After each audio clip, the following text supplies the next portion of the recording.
Reality TV enthusiasts might remember 19 Kids and Counting, the TLC show that followed Arkansas's Jim Bob and Michelle Duggar and their titular 19 children. The Duggars took the biblical commandment to be fruitful and multiply very literally, and for 8 years, TLC helped spread the word about their so-called Quiverfull philosophy. Things ended badly for the family when it turned out that their eldest, Josh, had been molesting his own sisters. He's in jail now, and the Duggars are mostly remembered as a pop culture oddity. But there's so much more to the Quiverfull movement than this one high-profile example. And it's a lot weirder than you might think. My name is Josh Borman. I'm June Sternbach. And this is Ill Conceived, a podcast about natalism.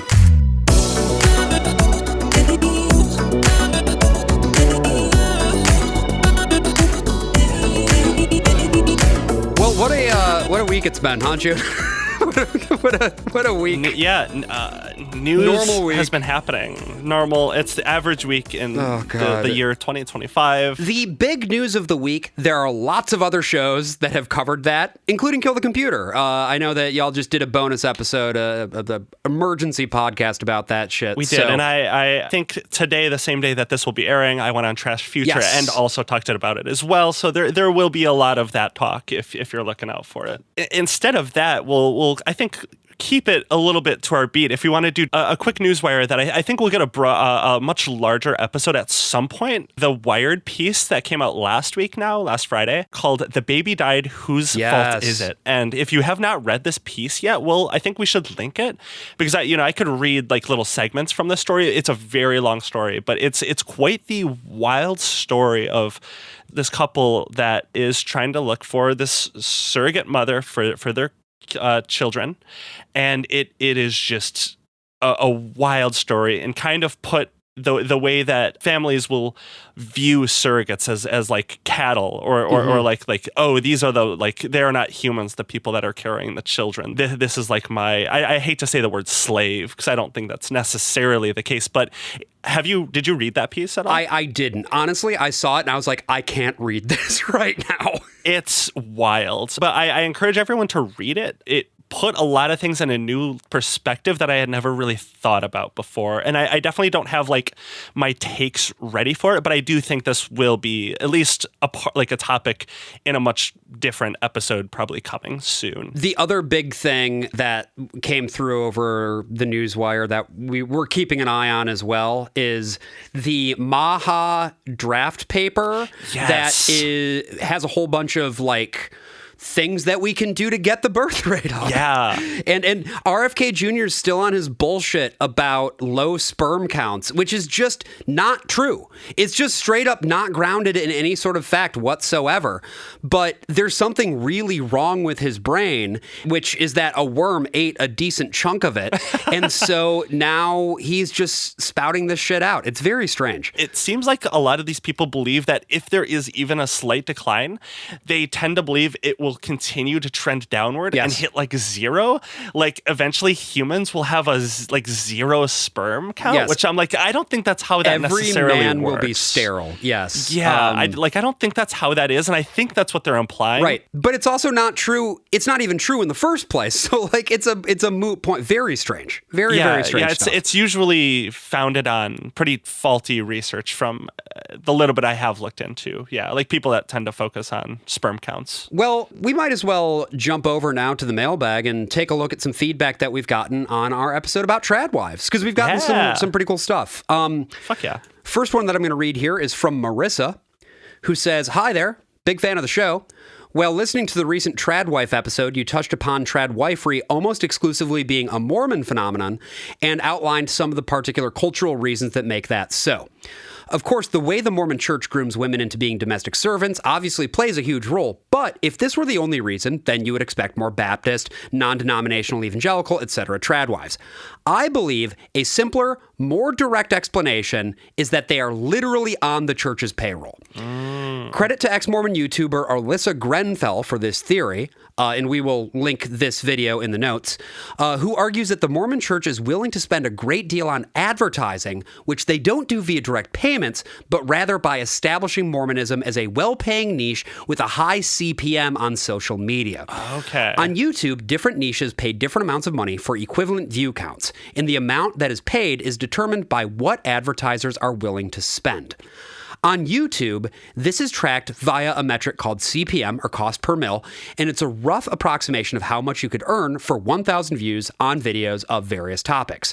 So, for instance, you could expect to earn $2.50 for a 1,000 view video on cooking, but could expect to earn $13.52 for an otherwise equivalent video on which bank account to open. After all, getting you to open a bank account is worth far more to an advertiser than you making a one-time cookware purchase. Alyssa outlines the specific mechanisms of Google AdSense and SEO very well in her video, but the short version is that videos and creators with the term Mormon and LDS in it pay extremely disproportionately well. Google SEO cost per click for the term Catholic pays $3.58. In contrast, the cost per click of Mormon is $24.71. No way. Okay, that's a world of a difference. Now, this theory is not provable since the Church of Latter-day Saints doesn't release financials, but the buyer for those ads must have A, extremely deep pockets, and B, must have a vested interest in advertising the faith. Surely the only buyer would be the church themselves, right? Who else has enough money and could gain the most monetarily from recruiting new Mormons?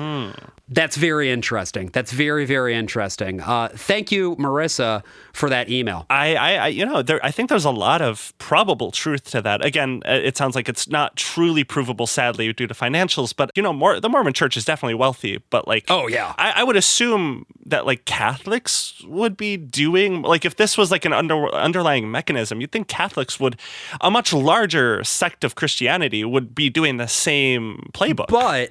But Catholics don't proselytize in the market in the same way that Mormons do. That's true. The LDS Church has a long and storied history of bankrolling operations that paint the church in a favorable light. They're willing to spend a lot of money on that, and that is just not really the case with the Catholic Church. I know 2 ex-Mormons, and I've talked to them a lot about leaving the church and the propaganda of the church and how hard it is to leave the church. And how rape is shoved under the carpet all the time within the church. Particularly if the man in question is a high-ranking member of the church. Absolutely. Yeah. And so I know a lot of that, the way they propagandize in terms of within the faith, but I would have not assumed they were willing to just throw their weight around like that. I mean, I know they do have the whole entire state of Utah in their grasp, right, essentially. So that's a large economy. And a good chunk of Idaho, too, for that matter. They do have a lot of money to throw around due to that, yeah. They just have a state. It's kind of, it's kind of wild that they just have a state. Yeah. One of the most beautiful states, too. Utah is gorgeous. I feel so strongly about that with regard to both Utah and Idaho, that it's just some of the most beautiful natural landscapes in the country, if not the world. Yeah. And it's just chock full of some of the worst fucking people you'll ever meet. It's really unfortunate. Very sad. But no, thank you for that information. Yeah. Genuinely, I didn't come across that information. I believe it was from Alyssa. Was the person ex-Mormon? Yeah, I'll have to dig deeper. We got another interesting email too from Jeff, who said, "Love everything you two have produced for the show so far. My wife and I both come from deeply Mormon families. Ooh. She's the youngest of 7 kids." Wow, they might be Quiverfull. It feels like a preview of coming attractions, yeah. I did the whole mission deal, the whole 9 yards. Some additional context about the intersection of Mormonism / tradwives / MLMs. Ultimately, the LDS Church is only really concerned with selling an image of domestic bliss and self-reliance. Right. The church literally had pamphlets on how to ensure that your family is self-reliant. Having a little homestead fits perfectly with what the church is selling people. On top of that, during the 50s to 70s, more or less, the church made a strong concerted effort to become more culturally like mainstream American Christians. The modern culture of the LDS Church just harkens back to that era. All that being said, Mormons are whack as fuck. Glad you noticed how tradwifery can trace its roots directly back to Joseph Smith's desires to control women, but don't forget to shit on Brigham Young. He had over 50 wives, loved violent oppression, and ruled Mormonism with an iron fist outside the jurisdiction of the U.S. government for far longer than Smith, and much of the most progressive views in Mormonism were championed by him. Yeah, thank you, Jeff. And I think that's another interesting point, too, right? That you've got this image of domestic tranquility that the LDS Church likes to put forward. Yeah. It does stand to reason that one of the ways that they're promoting that is by promoting Mormon content that also shows you this like old-timey, idyllic homestead life, right? Yeah, and it does sort of pass as just general Christian content. Like some of these people that I while doing this last episode, I was like, oh my God, this person's Mormon? And then like that happened multiple times while doing research for them. Like they do not come across as like, oh, these are like specifically like clearly Mormon. They, I think, have successfully changed the cultural veneer that they have. They're much more able to come off as normal, which is bad. It is a concentrated marketing effort. That cannot be overstated. Another email that we have here that I wanted to read is from Maddie, who says, hello, June and Josh. First of all, I wanted to say that I have been really appreciating the pod and your commitment to covering the breadth of natalist weirdos that have infiltrated our state and culture.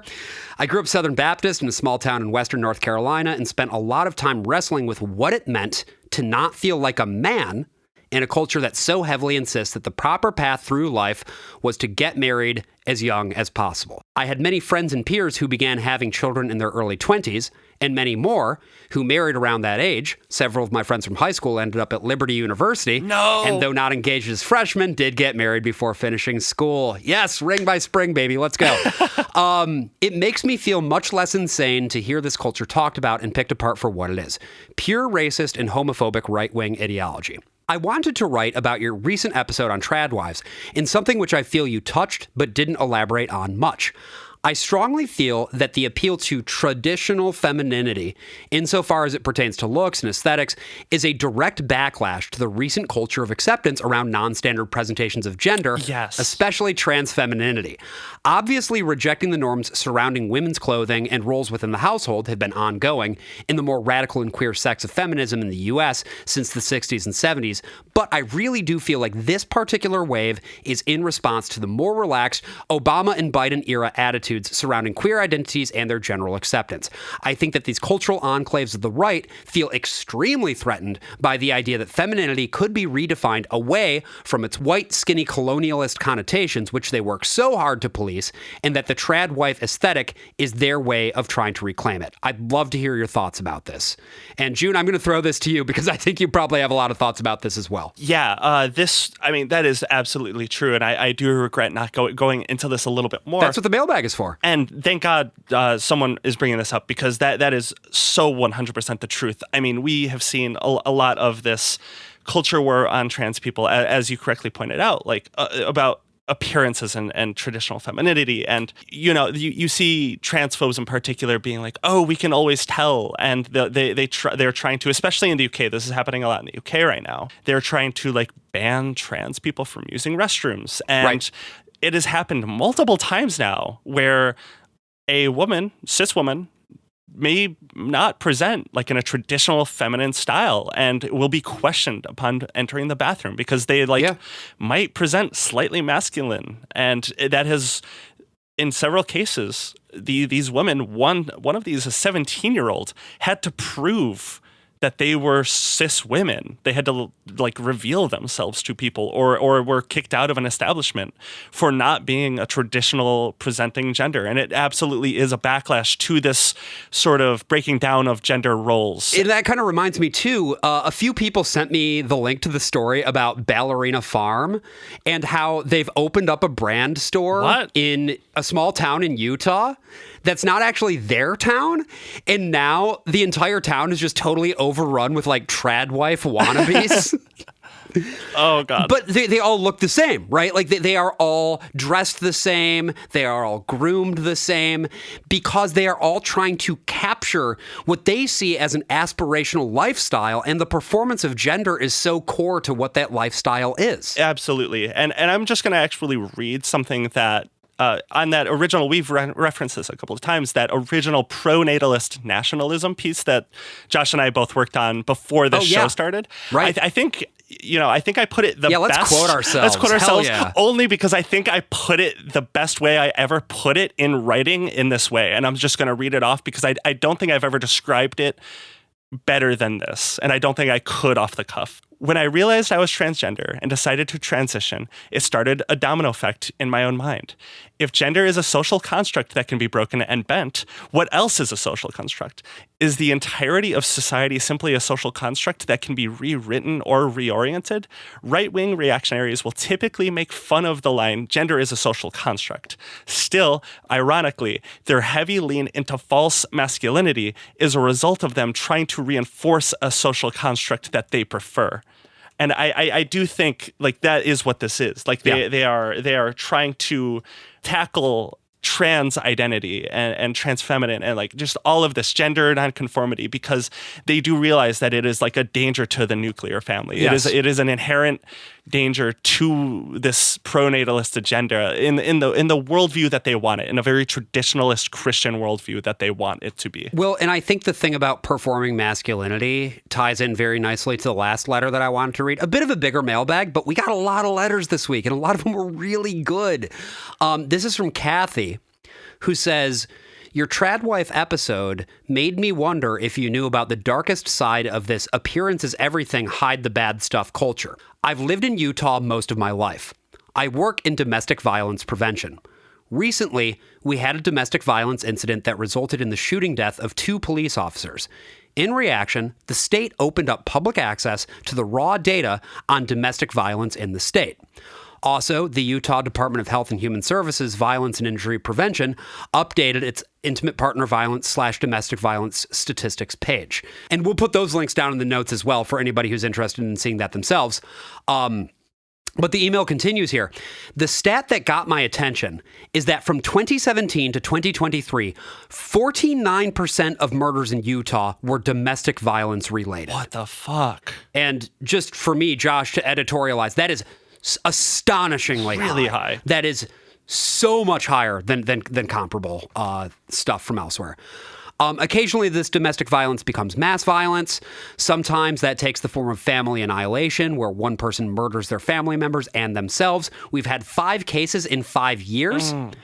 Sometimes the murder turns more public. When I was 17 in 1991, the siege at Altaview Hospital happened. It happened because a man with 8 kids was angry at the doctor who delivered the last of his children and, at the wife's request, tied her tubes so she couldn't have more kids. Again, I feel like this ties in well to the episode we're about to get into. These problems just fester because we refuse to deal with the root problems of this culture that values women and children as possessions rather than full humans. Absolutely. That is, at the end of the day, like what all of this comes down to. And a word that we see in the Tradwife episode, Tradwife community, and another word that I came across a little bit just doing preliminary research before recording this is the word submission. Yeah. Women submitting to their husband as if it is... They are selling themselves to this man and to be controlled by them, to have the decisions, their life determined for them. Yep. And that whole thing to the idea of male headship and female submission. Yeah. We're going to be talking a lot more about that during today's episode. So going to go ahead now and close the mailbag and say what I always say, which is that if we didn't read your letter this week, it doesn't mean we don't love you. It just means that we don't like you. we are hoping, by the way, to be able to read more of your letters on air, and we're working on ways to do that without extending the length of these episodes. We may have more to come on that front somewhat soon. Just a little teaser for you. But please keep emailing. They're always so good, so good. Yes, please. Please, genuinely, really, really love hearing from you because you help teach us stuff that we don't know about. You have context that we don't have, and it's fantastic to keep learning more. That's kind of why we're doing this show. You know, even though Josh and I are the frontline experts of natalism, that's right. As we have determined so far, we are the most credentialed natalism experts in the world. We are absolutely. We have the credentials. It's determined, but there are things we miss. So always super helpful. Well, why don't we dig into today's topic, the Quiverfull movement? I can't wait. This is one that I have been wanting to do for a while. And June, had you heard at all about Quiverfull? Like, has that come up in your research of stuff since we've been starting with this podcast? Or did you maybe know some people growing up who had huge-ass families? I did know people who had like parents that were in huge-ass families. I never directly knew anyone who was in that large family themselves. But like friends' parents who grew up in 12-plus family, like kid families. But like I never really heard this term before. I don't think until the very first episode of this show, when we put out the first episode, when we talked about the Promise Keepers, right. A lot of people were like, oh, please talk about Quiverfull. And I was like, oh, this must be like a really notable thing that I did just a little bit of digging into after hearing about that term from like the very first day that we launched the show. Well, this is one that I've been wanting to do for a long time because it is something that I was always sort of adjacent to growing up. I don't know that I went to school with any families that were like truly Quiverfull, but I did work for a guy who had a Quiverfull family. Oh my God. He had like, I think 6 or 8 kids. And I remember him telling me about how like God's will was for his family to be fucking huge. Like he told you that? He was like, I have all these kids, not because like, you know, I really just enjoy all of their different personalities. I enjoy having a large family. I like genuinely love my kids, but because he thinks this is like God's kingdom. He's creating God's kingdom. Yeah. That's wild. Yeah. He was like, this is what God has told us to do. Right. That's why I have this big ass family. You know, there's a lot of reasons to genuinely have children. I think sometimes I do like to reiterate, I don't think having kids is like an evil thing. I think there can be a tendency from some people to be like, no, we have to let the human race die out. And I'm like, I don't know about that one. No. That's and that is like the opposite, right? The Malthusian idea of like we are overburdened and over-encumbered and we need to make the population much, much smaller. Yeah. That's fucking bullshit. We have the ability to live sustainably if we just develop a system in which we are living sustainably. Yeah. That's a whole other topic. But I do think it's wild when like natalists try to maybe convince themselves or at least are convinced to themselves through like God's will. Like this is they're doing this not because they genuinely love their time on earth with their kids, but because they think in the future when they pass away, they will go to heaven.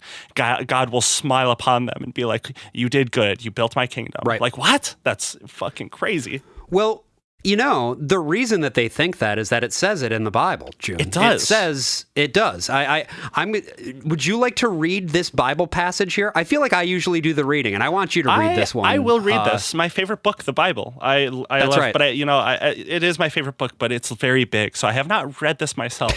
It's too big. It's a big book. The retention. It's really hard to read things these days with social media. How it is. So true. All these goddamn screens. But What if you could put the Bible on your phone? Fuck. That would be huge. And I still wouldn't read it because fuck that.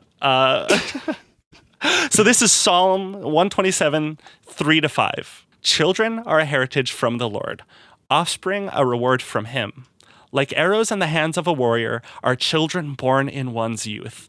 Blessed is the man whose quiver is full of them.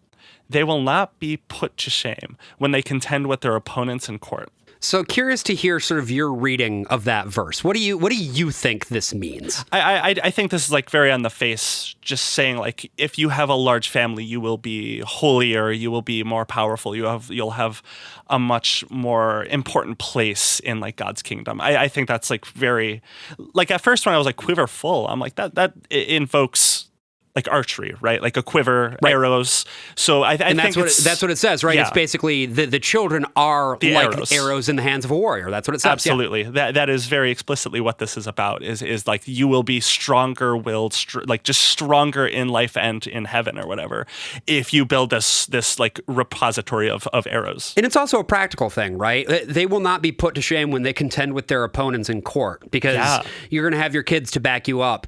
They are talking about a court of law as opposed to the tennis court, although I really like the idea that this is actually a Bible verse about tennis. They had that. They were like playing pickleball back in the day. They knew about that at the time, yeah. As long as you have enough children, Novak Djokovic is not going to be a problem for you. You can bring all of them on the court. They all get like little rackets. That's right. That's right. You just get to bring on more guys on your side of the court. Yeah. That's how tennis worked in Bible times. It's like risk. It's risk. Yeah.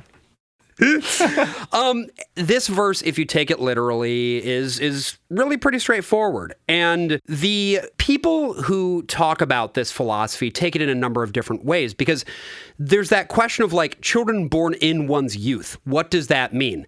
There is an interpretation of this verse that I've heard that basically says, if you have a kid when you're young and you're still able to like do a lot of stuff because you're a young parent, that's going to be more fun or whatever. Okay. I think that's also a valid interpretation. I don't have the stats off the top of my head, but I think life expectancy around this time was also way lower. So youth could be just like when you're like 18 or even 17. I don't know when people were having kids at this point. Oh, in the Bible days. Yeah. No, I mean, probably younger, right? Absolutely. Like I think Mary, like the mother of Jesus, I believe she was like 15. It's very funny when they portray her as like an older woman, like in she was days. Young.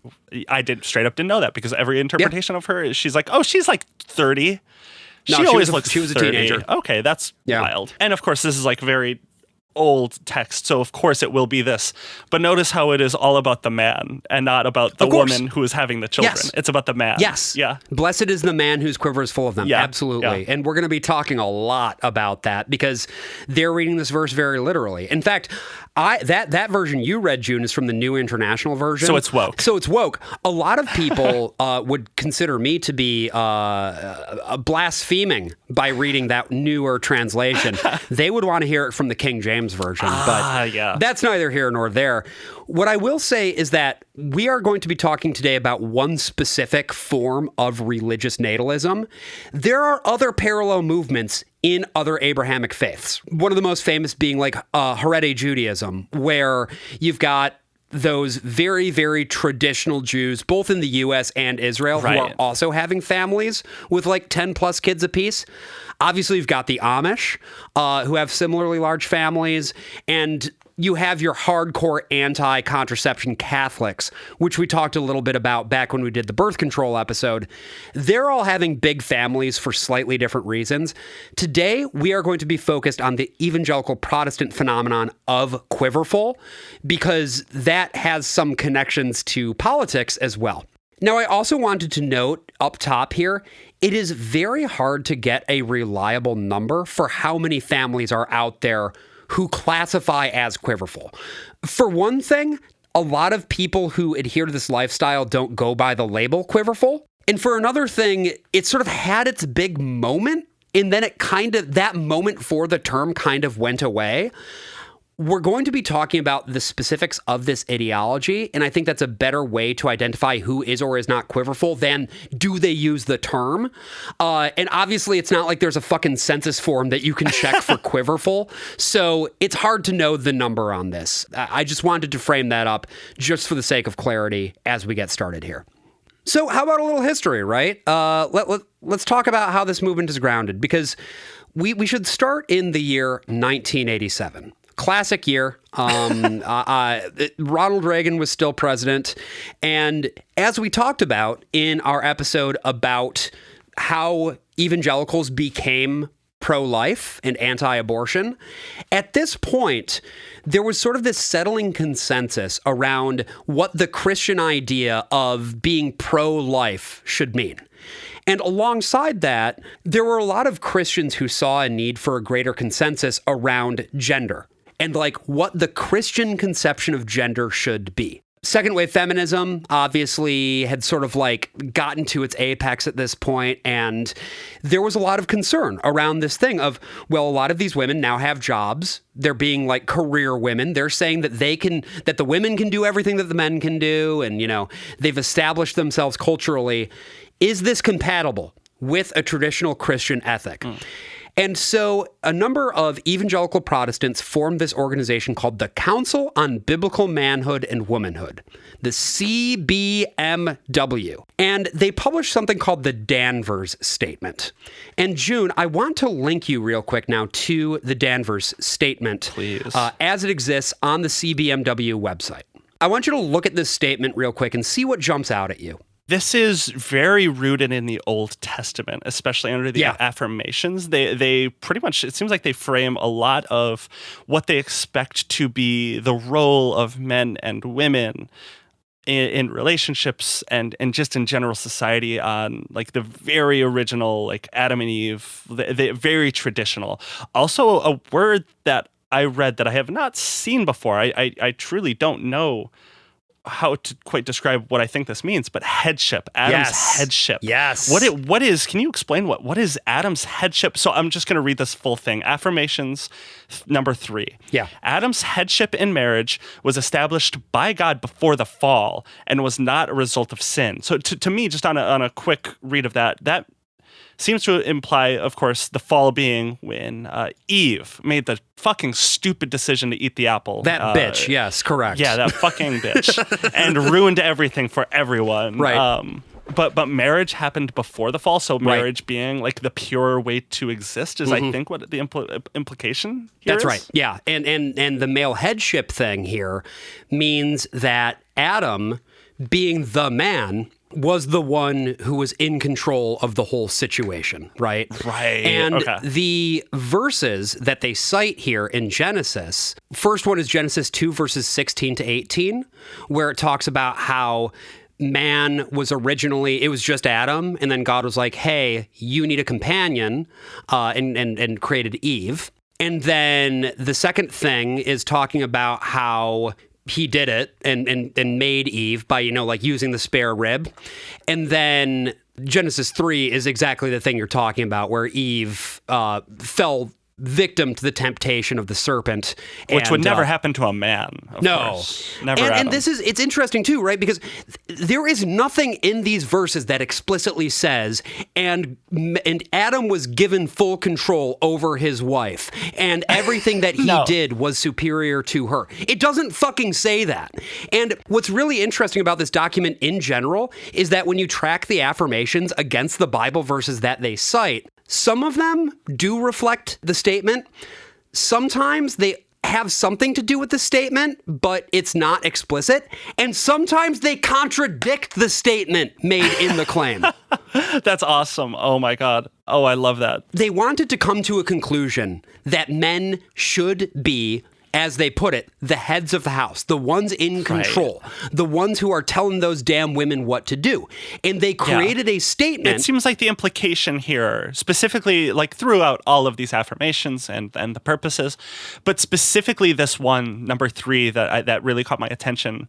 It seems the implication here is that they believe that unless a man intervenes, everything will continue to fall. Or the fall, more specifically, that the fall happened because the man wasn't in control. I think that's right. Is like, what the implication here is. I think that's exactly right. And they don't say that explicitly. But if you consider that as, if they are citing these verses as reasons that the man needs to be in control, yes, you're absolutely right. And I also should note, CBMW, still around. I just linked it to their website. They have a podcast. Oh, yeah. Oh, yeah. Got, the CBMW podcast. Do you want to hear the intro to the CBMW podcast? It's the most fucking soy thing imaginable. Here we go. Oh, they put out an episode yesterday. What is this? So fucking... Ladies and gentlemen, welcome back to the CBMW podcast, your refuge from the sexual revolution and safe space from our culture's gender insanity. Safe space. Safe space from the gender insanity. Is that good or what? I kind of love that they call it a safe space. And that music, it sounds like they're about to start advertising like a fucking BMW. It's like a car commercial. Dodge Ram the Hemi has a horsepower. Yeah, no, for sure. Yeah. Good shit. Oh, that's awesome. Or like a grill. I don't know. It strikes me as like a very like mid 2010s. I guess they're still around to this day, but just like the most generic commercial as possible. It's shit you hear during a commercial break for a college football game, right? Yeah. Wild that in 2020, like 2025, this was put up on the 10th of September. I'm assuming the entire show has that. Yes. Maybe I'm privileged. This show and Kill the Computer, both shows where the intros are done by Caleb, my co-host on Kill the Computer. Banging intros. Yeah. This like ill-conceived, I still just pop this shit on sometimes. Yeah. I'm like, this is a fucking banger. So like maybe I'm just privileged for having good intros. But soy right all the way. Anyway.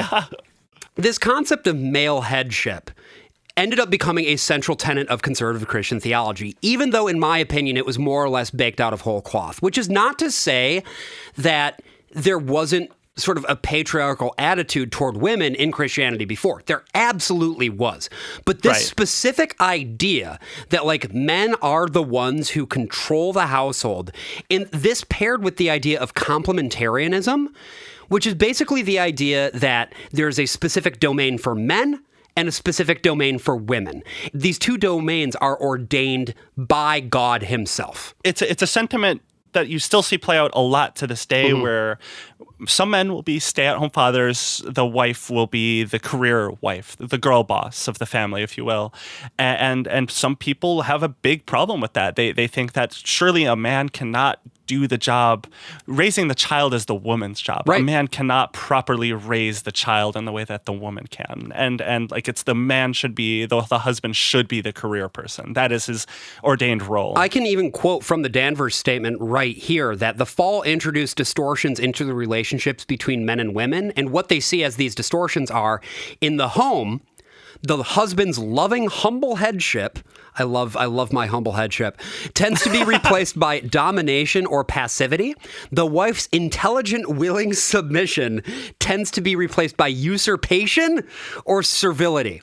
And that's what they would see, right? They would see the woman wearing the pants in the relationship, right, as being usurpation of the rightful male role. That's absolutely, I think, what they're trying to get across. Just going back to that third affirmation, where they believe that if the woman gains any amount of control over like society, over a relationship, that is like the fall. That is when things go wrong. That is when the world is out of balance. That is mirroring brokenness and not restoration, to sort of to use a very annoying Reformed Christian terminology. It's very Calvinist. Yeah. So what happens then when you get these ideas about complementarianism and male headship, and those ideas meet with a hardcore commitment to old school natalism?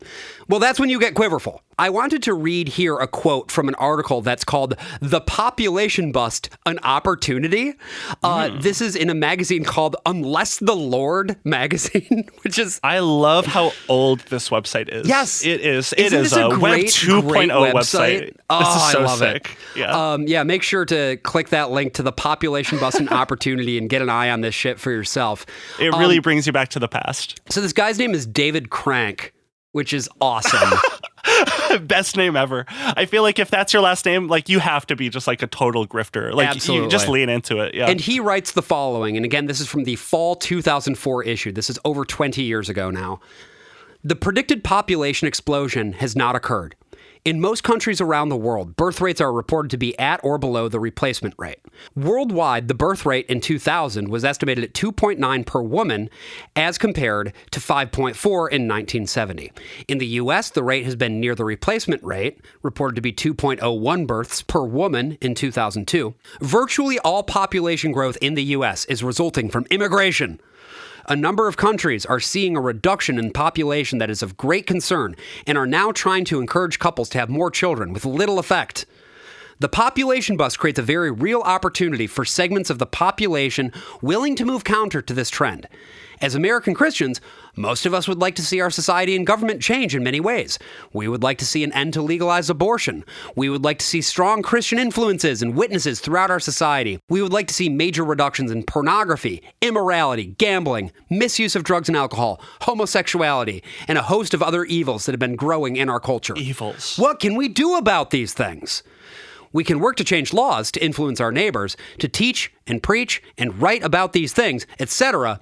However, all of these efforts would be much more effective if there were many more of us working toward these ends. We need more Christians, and not just ones who make a one-time profession and then continue living much as before. We need to make many more disciples and teach them to observe all that Jesus commanded. We all know this, but sometimes we overlook one of the most effective ways to achieve this over the longer term. With each child born into our families, we have an incredible opportunity to present the gospel to them and disciple them thoroughly over a period of perhaps 20 years.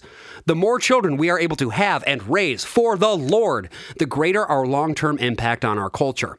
In a period when the general population is barely producing enough children to replace themselves, the potential impact of a high birth strategy is greatly amplified.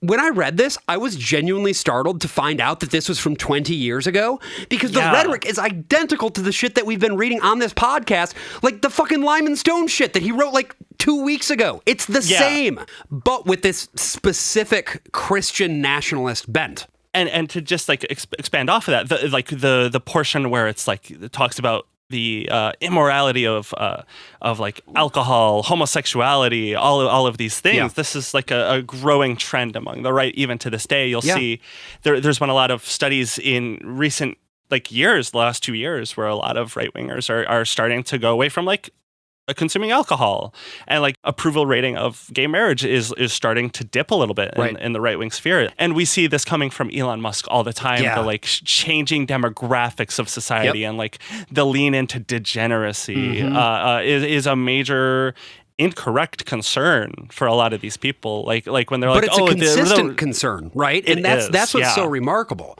Yeah. So if that sort of lays up, like, what is the thing they're trying to fight against by having all these kids? I also wanted to talk a little bit about what this is for. And a book called Quiverfull by Catherine Joyce puts it really nicely, I think.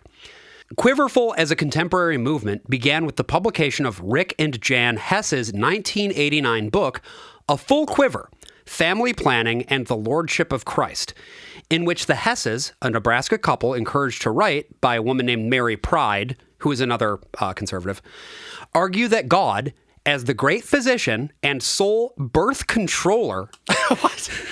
What? I am the birth controller.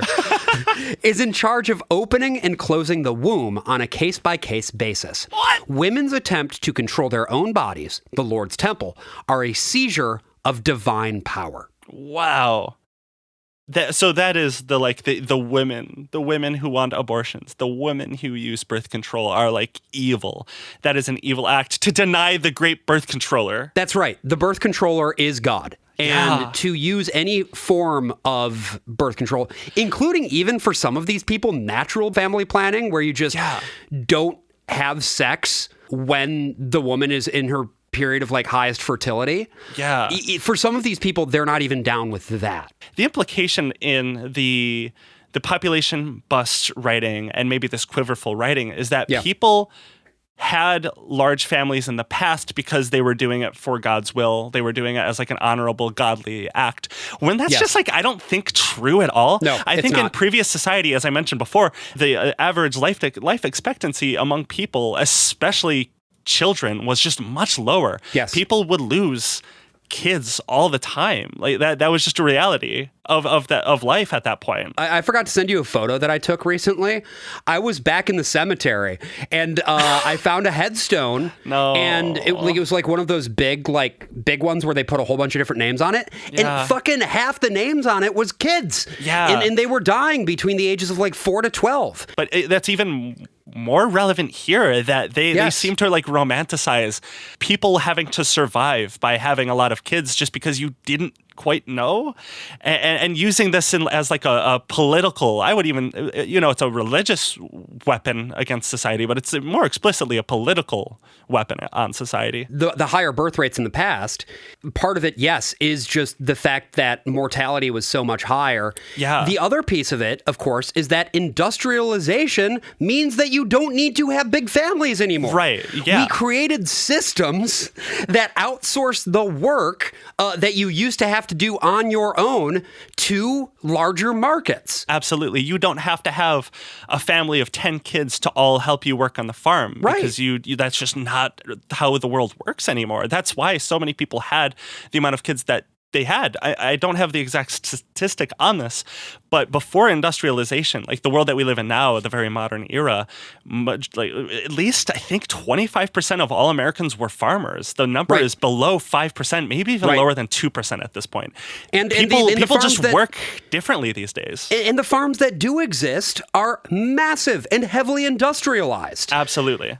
So, yeah, it is a misunderstanding of the situation for sure, but there is still this core appeal to the idea that we have taken what ought to be God's out of his hands, right? Yeah.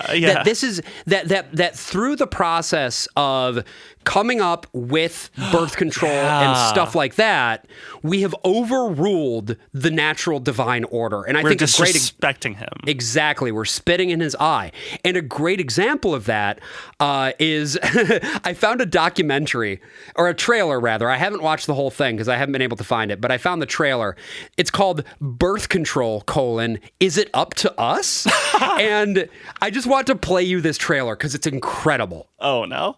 Some people say to me that if I don't regulate the number of children I have, that I'll have more than I can afford. The idea is that we're overpopulated, you're leaving a carbon footprint. What about your future? What about finishing college? What about a career? That is an Old Testament commandment given to Adam. It is irresponsible, they believe, for God to determine the number of children that a Christian couple has. Nowhere does it say in the scriptures, you can't use birth control.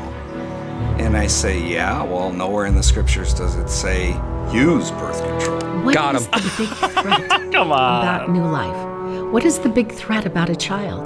To say, well, oh, you've got a girl and you've got a boy? Oh, that's all you need. Who said? Who said? What? We need to go back and say, does God make those arguments? What does God say?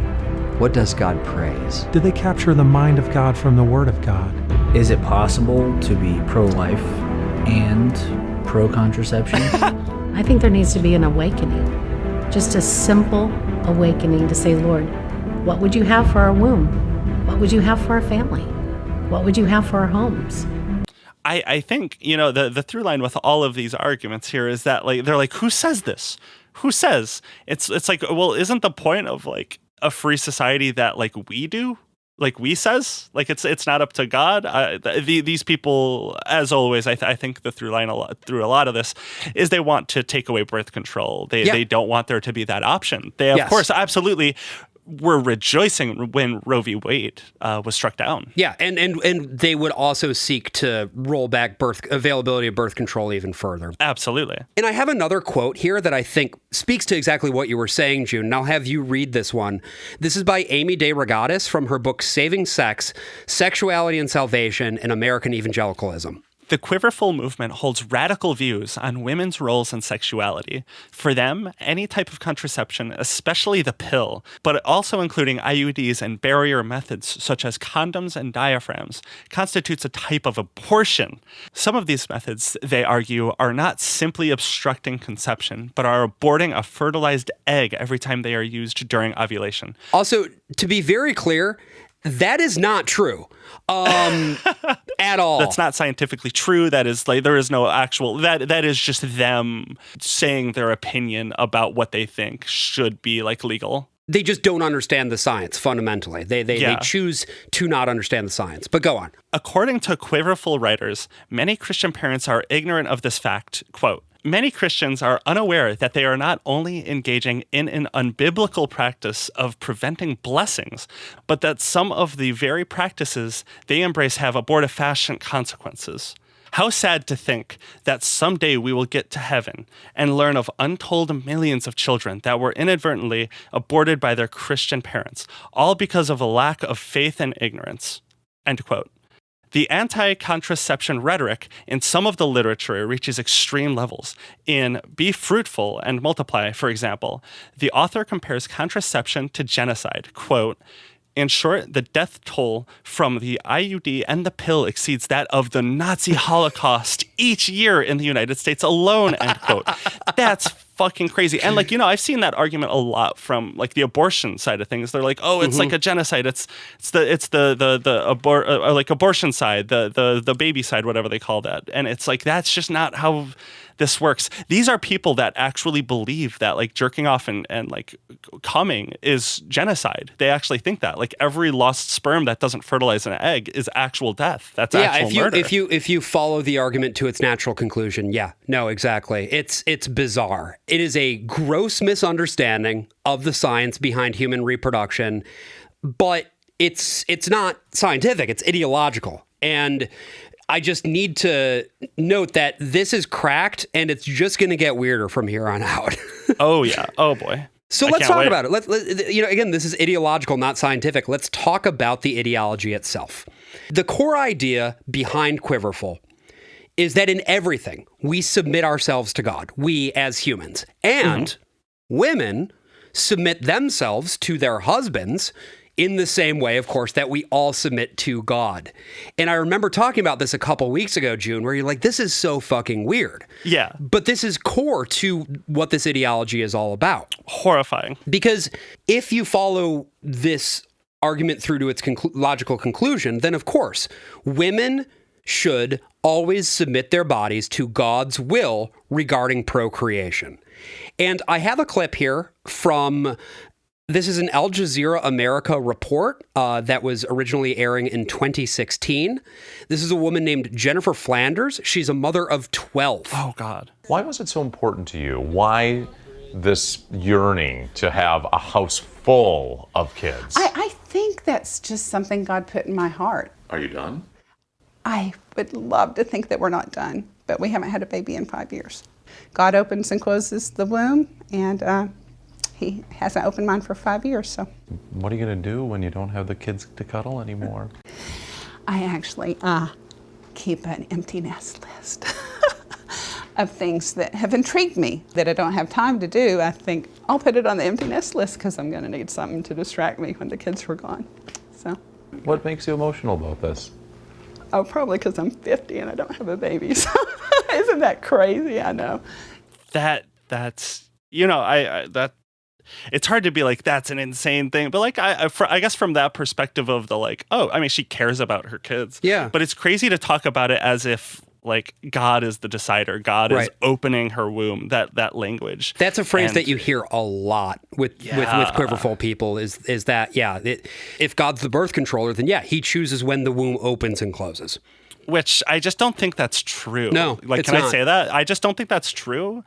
Well, like, I don't even think they think that's true either. Like, they very clearly are purposely, or she's older, she's 50. Right. I mean, you like less likely to get pregnant at that age. They also, who knows? Like, I just don't think they even think that's true because that's just a wild thing to believe. It doesn't make sense on its own terms, right? Because another key tenet of Quiverfull is that you have a lot of kids, and that sort of demonstrates to the world how much of a blessing children are because they're just so fucking great. It's like a social contagion theory type thing. Right. But if you then put those things together and you say, children are a blessing, they're the best thing that can happen to you, and God opens and closes the womb at will, what does that make of infertile women? Disappointments, if I had to guess. Very, very like disappointing to God. God probably does not smile upon them. No, they must be cursed. And that's always an implication of, especially when a lot of far-right individuals will discuss trans people. The entire thing tends to hinge upon from them, especially religious individuals, that like trans women cannot carry children, so they're not true, real women. Right. And it's like, if the definition of a real woman is a woman who can carry a child, there is a lot of implications about an infertile woman or women who have endometriosis and like just can't. Like, there's all sorts of different reasons why cis women can't have children. That does not, I don't think that shouldn't make them like not women or like a disappointment to God if you believe in God. And obviously the other side of that coin, what do you make of trans men who can get pregnant? Because I mean, usually the way they talk about trans men is, they're mutilating their body. You'll see that a lot with trans men, is it's a mutilation of a body, because the underlying belief is that the woman's body is there to be a child bearer. Right. If you are mutilating that body, if you do not, if you change the like biology of the human body. And it's also that, you know, the body of a feminine presenting person is something that ought to be controlled by men. And so absolutely. When you have somebody who then, you know, becomes a man, but still has the ability to bear kids, like, that is something that it seems that these people genuinely cannot wrap their heads around, is the concept of pregnant trans men. It just doesn't fucking compute for them. And that's why I think they just straight up don't at this point accept the framing, right? Like the actual real framing of trans people. Because if you acknowledge the fact that trans women are women and trans men are men, you will have to accept the fact that it is a man giving birth, right. which I just straight up think they will refuse to give into that, at least for now. It goes against the entire worldview that they have. It breaks down that traditional barrier, especially of gender roles. It makes it not make sense anymore. Because another one of the key tenets here of Quiverfull is that it's this biological essentialism, right? And that combines with this patriarchal ideal. You know, the role of the woman is to serve, and her body then is built to procreate. That's what it's there for. And that is the case for all women, except for the ones who are cursed, I guess. And most of the Quiverfull literature downplays or outright denies the physical risks, the biological risks of pregnancy. Right. Because again, if it's God's will in terms of getting pregnant, in terms of having babies, stuff like that, then it's also going to be God's will in terms of what happens to your body, which I guess means that women who die in childbirth had it coming? I guess that was God's will. It's got to be, right? Very straight up implication, absolutely. And I mean, I think a lot of people believe that's true of a lot of deaths generally, is that it was like, oh, it happened for a reason. That's always like the thing that they say. It's, oh, that happened for a spiritual reason. Right. Like, who are we to deny that that's God's will? And so then you get these women who in some cases are having babies into their 50s, which you know, if they're premenopausal, but like sort of at the end of their period of like having eggs, basically. And for some women, that's really fucking dangerous. But that doesn't come into play here at all, because rather than weighing the risks and being like, is this the right thing to do for my body, for our family, for whatever, it's just, well, God's going to decide.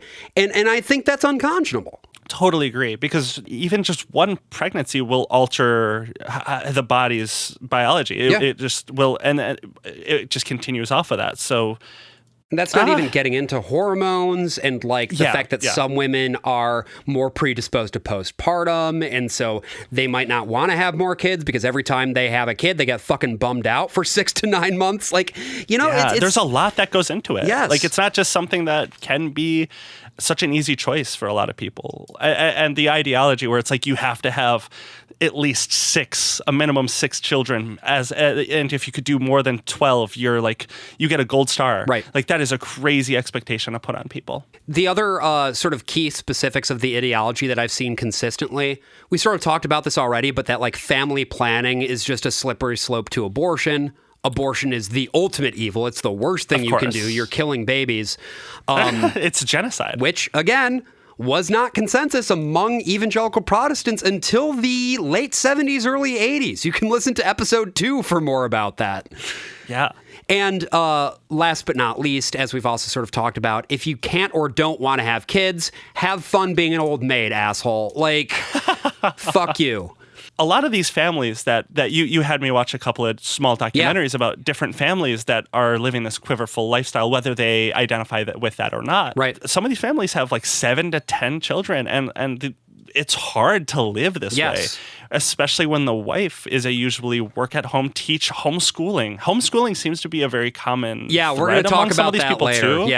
Yeah, like it's a wild lifestyle. It is like something that you have to really dedicate yourself to, and that is not easy economically. It cannot be. These people live very rough lives. Yeah, I was fascinated by the father who didn't really have a stable job. Yeah, I didn't understand that. And mostly just had to rely on like charity from his church and local community. Yeah. I don't understand how they ever, like, it's very generous community, of course. Of course.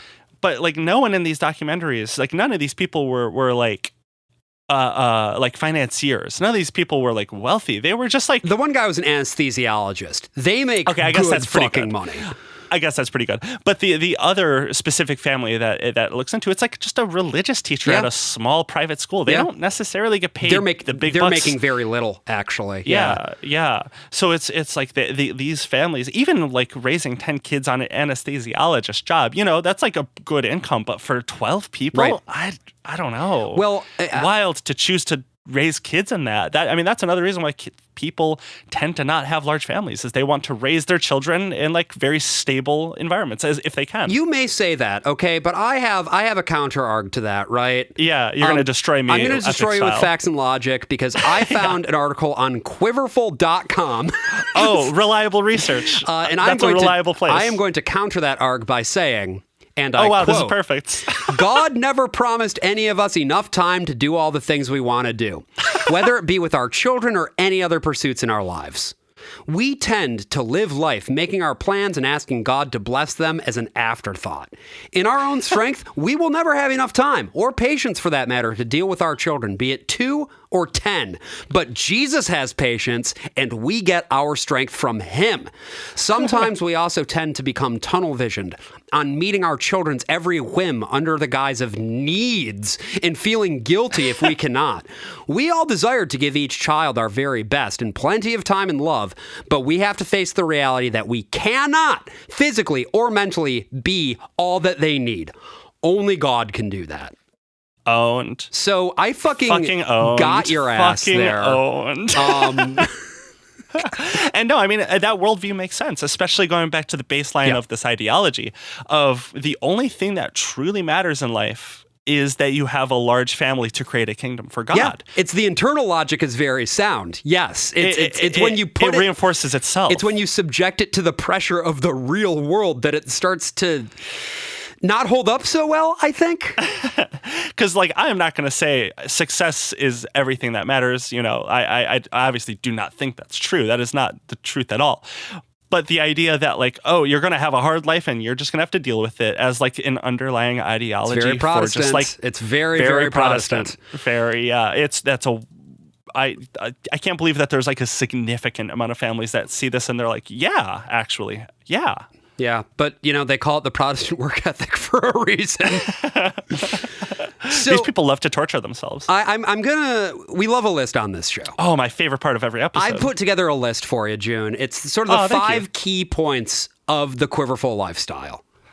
So, are you ready to hear them? Oh, I am so ready. I think I might, you know what? This might make me adopt the lifestyle. Right. After you epically owned me, and now with this, I think this might be it for me. I've got facts, I've got logic, and I've got a list. So, you know. Inarguably, the most important part. Okay, yeah? So key plank number 1 of the Quiverfull lifestyle. Mom and dad are plowing all the time and never using any sort of protection or contraception. Get over it, liberals. We're gonna fuck. We're gonna fuck. That's pretty self-explanatory. I think we've been talking about that a lot already, but that is the key thing, right? And like makes sense, obviously. Yeah. Like these people have a lot of kids. Yep. Like that is of course they love fucking. Yeah. But before we move too far, like I don't think we need to say, but they're having like real boring sex. Yeah. Like, they're not doing anything fun here. And I should note too that there is a dark side to this as well. That a lot of the people who are in this world subscribe to the idea that it is the woman's wifely duty to submit, and that includes sex even when she doesn't want to have it. And that's when it gets a lot less funny, but that's something that I think is important to note. That is also a key part of this thing. Because, you know, this is like a very gender traditionalist ideology. It is not the woman's duty to make those decisions. No. It is her duty to be fruitful and multiply. Oh, yeah. Number 2, dad is the breadwinner. That is just taken for granted in this culture. You know, as we were saying, it can be pretty hard to make ends meet in the Quiverfull lifestyle, which is probably why a lot of these families have dads who are in like the white collar professions, but not always.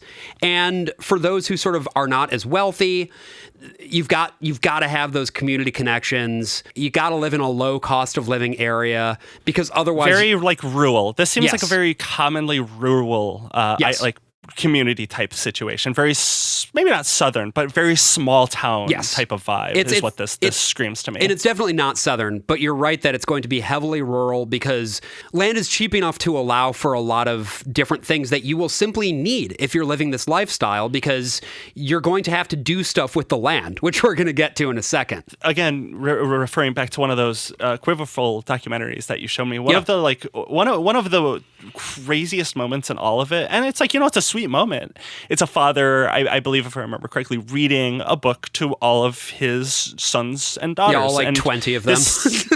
There was a lot of them. But the way that the room was set up and the way that all the kids were sitting in that room, there were 4 bunk beds or 3 visible bunk beds, and all of these children were sitting and laying on these very basic bunk beds in a way that I was like, this feels like a military camp. It looked like a barracks, didn't it? Feels like a barracks. I said out loud, I was watching this next to someone, I was like, this fucking looks like a military barracks. Yes. This is a very ominous vibe, which, again, father reading to the daughters, but still this feels off. This doesn't feel like a great place to grow up. And that's what you have to sharing do. a room with that many people. Yeah, exactly. I grew up sharing a bedroom with my brother. We had bunk bed. We had a bunk bed. And, 2 to a room is already pushing it, honestly. Oh, yeah. 6, lots of arguments. 6 to a room? That's a lot. Absurd. That's a lot. But of course, they have to do with what they have, and they don't have a lot of resources. That's exactly or right. rooms. That's exactly right. And I think there is a quality of life question there. I agree. Also, to the point of breadwinner, mom might have a small side hustle doing e-commerce or, I don't know, fucking trad wife content, but she's not going to be able to do much more than that, right? She's not going to be bringing home the bacon like dad is. Right. And also to do so would be in violation of the divine order, right? In sort of this philosophy. So that's point 2. Dad is breadwinner. Point 3.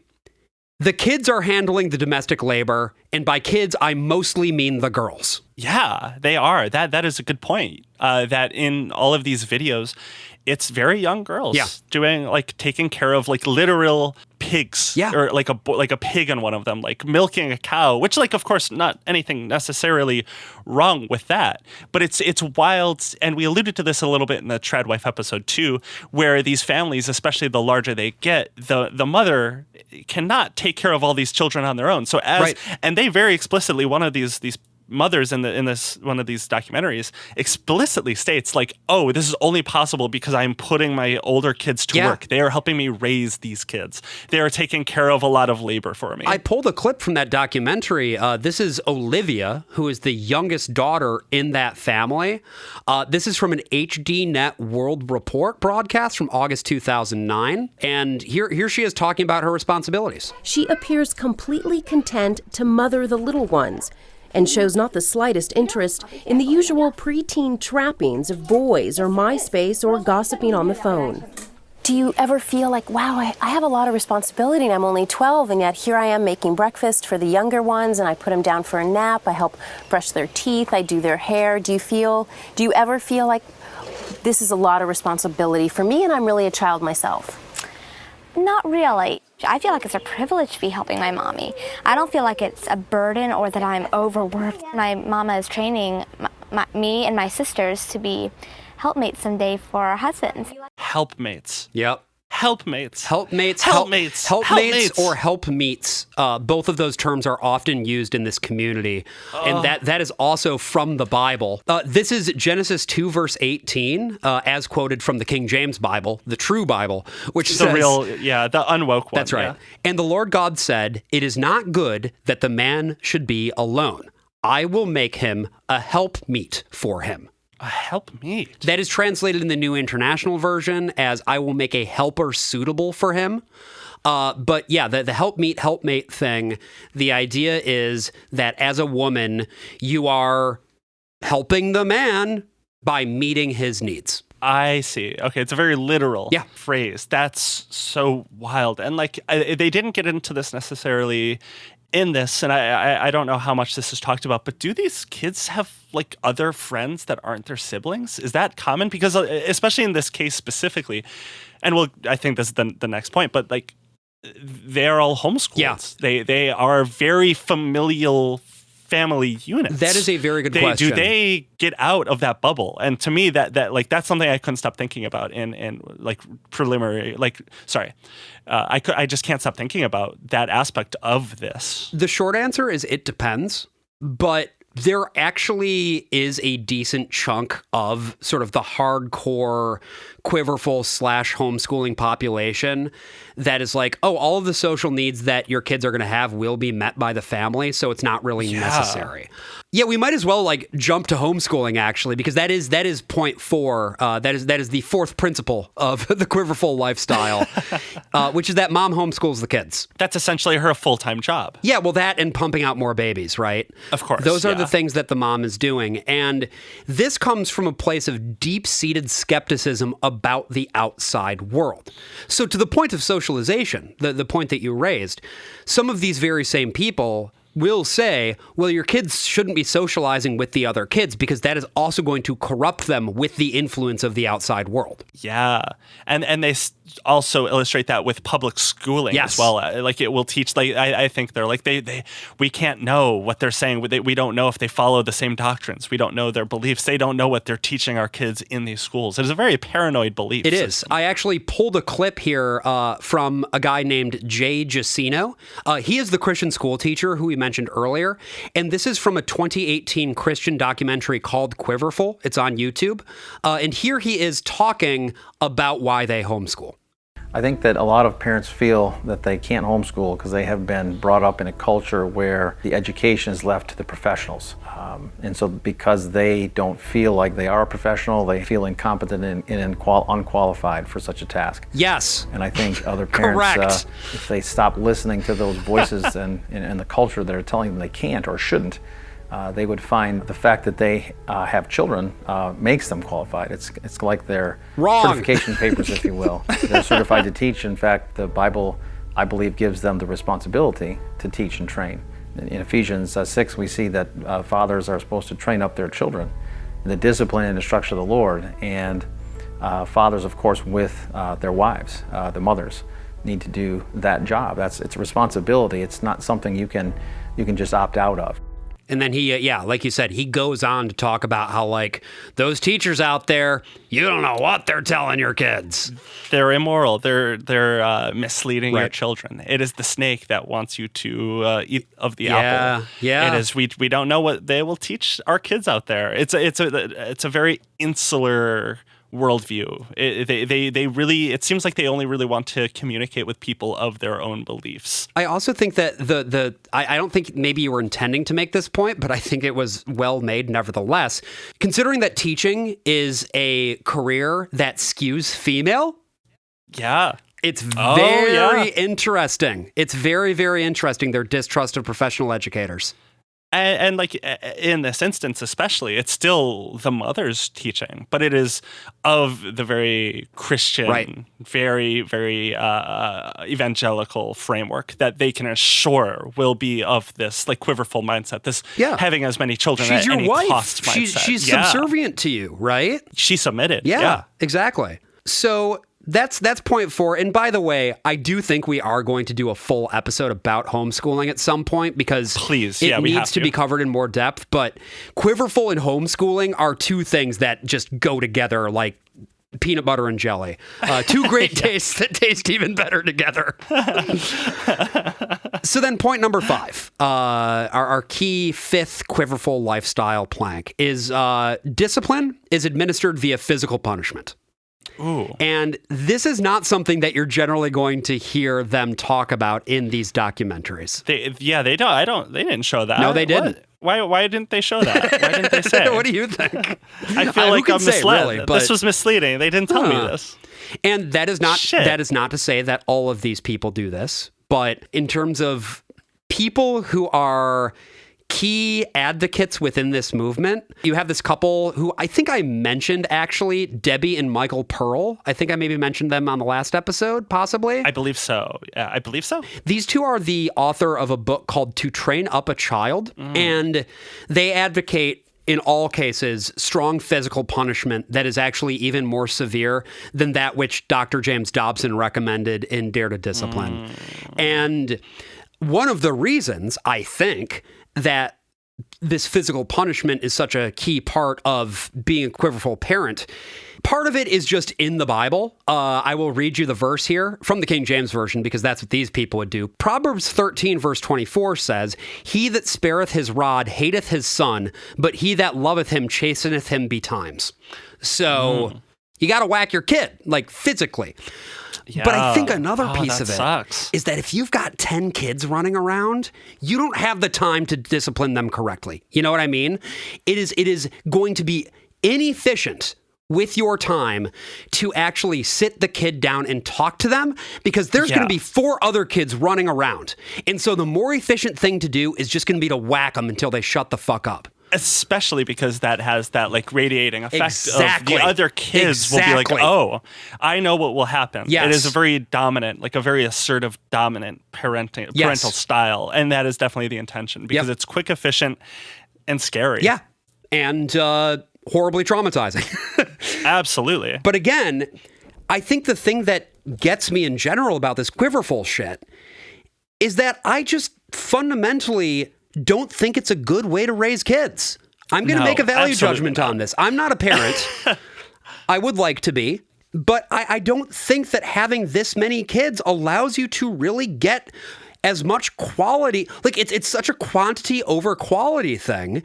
And I'm sure there are some nice things about having a bunch of kids. I bet watching all of them play together is really fucking charming, right? Yeah, yeah. But at the same time, if you're talking about establishing lasting emotional bonds that will pay off in adulthood, both for them and, you know, for you as the parent in later life, I just don't think this framework allows for that. And it is probably like one thing I will absolutely give, like having like a lot of kids is probably very rewarding. Yeah. But like having the amount where you're having to use your children for labor, for having them do a lot of the like co-parenting with you, taking that childhood away from them and like preparing them, you're choosing their path for them of you will be a helpmate. Yes. You will be a good wife. You will bear 6 children minimum for someone one day.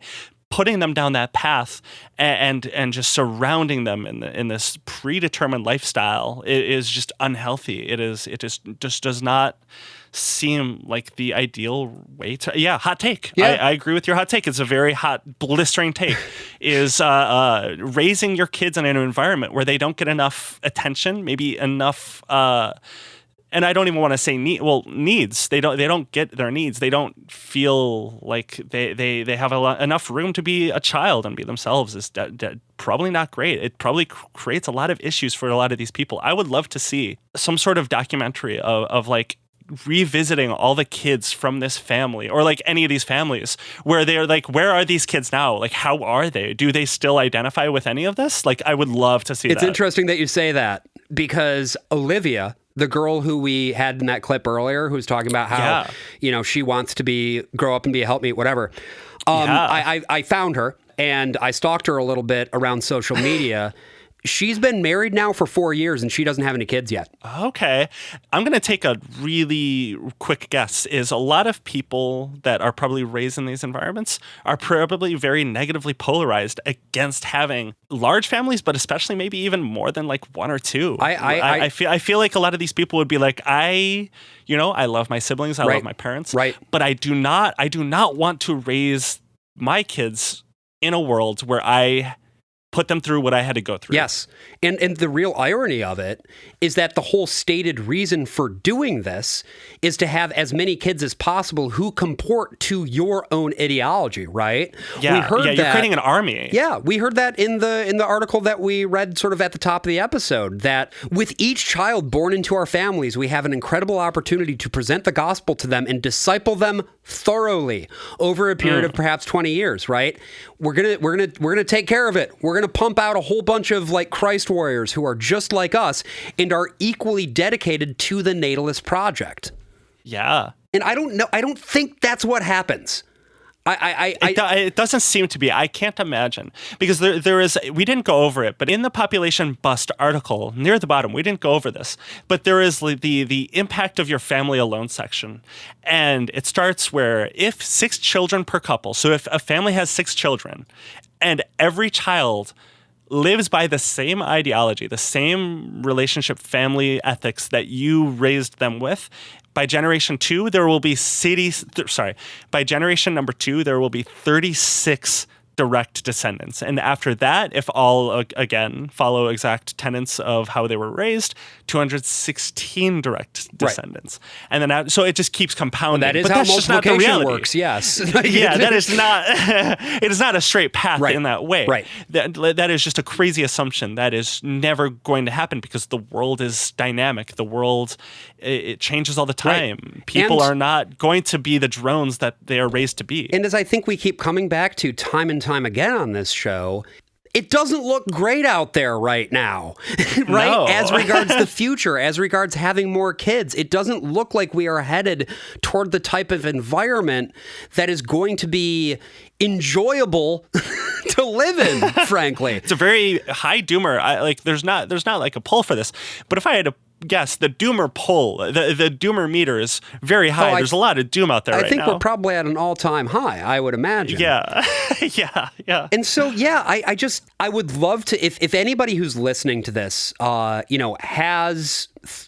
grew up in an environment like this or knows people who did, please send us an email. We talk about this a lot, right, with our mailbag. We love hearing from you. illconceivedpod@gmail.com. Would love to hear about what your experiences were like and also, what you take away from it. Because it's just one of those things that it's hard to know how much of a real impact this is going to continue to have. What I can say is that the highest profile example of this ideology was the Duggar family, which I mentioned during the introduction. They did gain some amount of political clout in the state of Arkansas, and their eldest son, Josh, ended up being pretty influential for a while within the right-wing pro-family sphere. In fact, he was a policy director for the Family Research Council for a little while. Why does it always come back to them? Yeah. Why? Because why the fuck? They're fucking perverts. And they are so obsessed with sexuality and have such an unhealthy relationship with it that I think it leads sometimes to really, really horrifying situations, like what happened with Josh Duggar. Again, was convicted of child molestation on multiple counts, including his own sisters. And that's the other thing that I think I wanted to just raise. I think that there is something about having this many kids that also means that you as a parent will oftentimes lack awareness of what is actually going on. This is conjecture, but I have to imagine that if the same situation were happening in an environment where they didn't have to keep track of 19 fucking kids, they might have noticed the signs. Right. And in fact, it did come to light at one point that this behavior of his was discovered, and then they went to the authorities about it, but they didn't actually fucking do anything about it. And that lack of accountability is so fundamental to everything about this project because they don't want to be held accountable. They want to have and raise as many kids as is possible to further the project. And the well-being of the children is always going to be secondary to that mission. And that's when the bile really starts to rise in my throat. Because at this point, we're no longer talking about simple questions of, is this in the best interest of the child in terms of how emotionally bonded they are to the parent or whatever. We're talking about literal abuse. And within these circles, because the project is always first and foremost, the victims of this abuse almost never see justice. And that's almost by design in a lot of these cases, because this is a very insular family dynamic. Yes. So it keeps children out of the school system a lot of the time. It keeps them within the grasp of maybe a very abusive situation if it's that bad.